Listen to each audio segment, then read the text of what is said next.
Hello guys, pag-usapan lang natin si Daniel Padilla at Kyla Estrada. Ayon kasi sa balibalita, OMG, Daniel Padilla at Kyla Estrada spotted nakitang lumabas pero sabay sila. Magjowa na ba? Yan kasi ang mga napapag-usapan ngayon. Siyempre, marami pa rin ang hindi sang-ayon at hindi naniniwala doon sa kilig na pinapakita umano ni Daniel Padilla at Kyla Estrada. Kahit ano pa man ang makita nila, kahit kinikilig na sila, nababaliw na sila, pero promotion lang daw. Ang gandun lang daw talaga eh. Pero ang mga Dilulu fans, ayon sa kanila, kahit ano pa man ang reklamo ng iba, basta't kami, kinikilig kami kasi Dilulu fans kami. Pero ang pagkakaalam namin, ayon daw kay Ogie Diaz. Kasi kapag si Ogie Diaz ang nagsalita, 100% legit. Kita nyo naman, di ba? Walang bali-balitang ganyan kung hindi galing umano kay Ogie Diaz. Kaya naman kasi merong Catherine Bernardo at Mayor Mark Alcala galing yan kay Ogie Diaz. Lalong-lalo na Daniel Padilla at Ogie Diaz. Di ba? Alam niyo naman siguro, lahat kumakalat ang balita hanggang ngayon kasi marami pa rin ang kinikilig. Lalong-lalo na eto, tignan niyo naman, talagang parang magjowa na talaga ang peg ni na Daniel Padilla at Kyla Estrada. Siyempre alam niyo naman siguro na talagang nababaliw na ang mga Dilulu fans dahil alam niyo naman siguro kung bakit nga naman sila tinawag na Dilulu fans. Siyempre, solid na solid kina Daniel Padilla at Kyla Estrada. Kitang-kita niyo naman siguro kung bakit sila napapag-usapan. Dahil sa kanilang galawan. Dahil sa mga moves ni Daniel Padilla ay kakaiba na. 'Di ba? Nagsimula kasi yan nung sila ay lumalabas. Talagang pakilig ng pakilig umano ang dalawa. Lalong-lalo na si Daniel Padilla dahil sa lahat ng napapansin at nakikita. Siyempre, ang tagal nga naman kasing walang jowa si Daniel Padilla.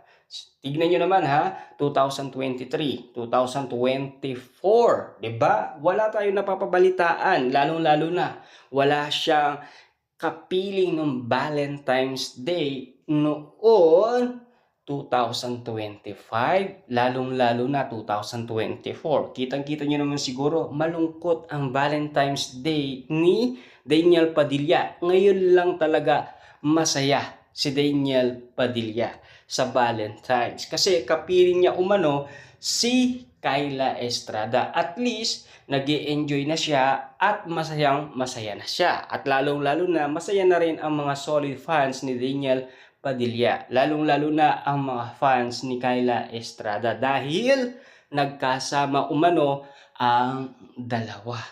At least, maraming umanong mga resibo at ebidensyang kitang-kita talaga kung papaano sila nagmamahalan. Kitang-kita kung papaano sila nag-i-enjoy. Kitang-kita kung papaano sila sabay maglakad na talagang magjowa na talaga. Grabe. At lalong-lalo na inaatid pa, sinusundo pa, nagde-date pa sila, kumakain pa sa restaurant. At lalong-lalo na sabay maligo sa beach. Kitang-kita nyo naman kasi marami nang kumakalat na video at photos na talagang bibilib ka sa lahat ng ginagawa nila. Dahil sa bawat moves nila na talagang kitang-kita ng karamihan na talagang magjowa na sina Daniel Padilla at Kyla Estrada. Tulad kasi kung papaano nangyari noon kina Alden Richard at Catherine Bernardo noong sila ay nagsushooting umano sa Canada. Ganon din naman kasi ang ginagawa ni Daniel Padilla na talagang binabakuran na si Kyla Estrada. Magkaiba man ang sitwasyon. Pero pinagkakaguluhan naman pareho, 'di ba? Pero yung kina Catherine Bernardo at Alden Richards, siyempre nagkasama sila nang dahil may movie sila. Pero yung dalawa, pinag-uusapan sila dahil magjowa na. 'Di ba? Yun kasi ang point natin dito. Kasi kinukumpara nga naman kasi kina Alden Richard at Catherine Bernardo na talagang sayang lang daw. 'Di ba? Na talagang pinabayaan lang ni Alden Richard si Catherine Bernardo. Na alam niyo naman siguro, no, talagang pinag-uusapan na mas pinili daw ni Catherine Bernardo si Mayor Mart Alcala kaysa kay Alden Richard. Kasi mas bet talaga ni Catherine Bernardo ang mga brusko. Kasi ang unang minahal ni Catherine Bernardo ay brusko. Walang iba kundi si Daniel Padilla. Kaya nga naman kasi galit ang mga netizens, lalo-lalo na nabubusit sila dahil walang pag-amin or walang nakikitang resibo at ebidensya. Di tulad daw kina Daniel Padilla, Kyla Estrada na talagang lantaran at talagang hindi nila nililiim umano ang kanilang relasyon.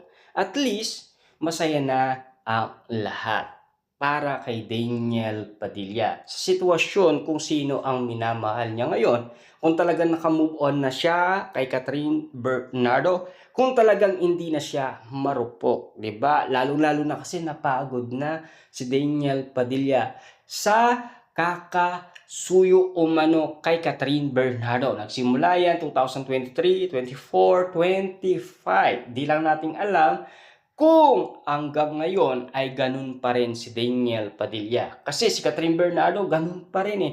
Kasi napapabalitaan natin si Catherine Bernardo na talagang kinikilig pa rin kay Daniel Padilla. Kaya nga naman kasi ang mga solid fans ng Katniel fans hanggang ngayon ay umaasa pa rin na magkabalikan sina Daniel Padilla at Catherine Bernardo. Kita niyo naman ang ginawa nila kay Kyla Estrada. Todong-todo ang pambabatikos nila at hanggang sa sumuko na siya at dinilit na ang kanyang Twitter, 'di ba? Para at least tumigil na rin ang mga bumabatikos sa kanya ng mga fans ng Katniel.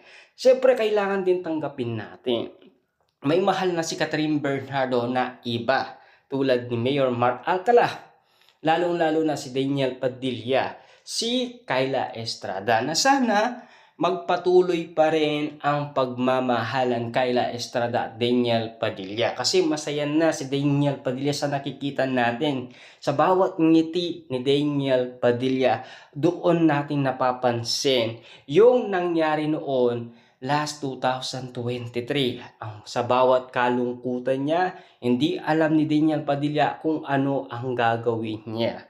Siyempre, nagta-travel siya para madaling makamove on. At namumundok siya. Grabe, ganun ang ginagawa umano ni Daniel Padilla para daw hindi niya malaman umano ang mga nangyayari sa social media. Lalong-lalo na nung nagpunta siya ng Dubai, nung nagbukas siya ng negosyo doon. Grabe, may nagtanong pa na isang ali. Ang sabi niya, Daniel, nasaan si Catherine Bernardo? Grabe yun.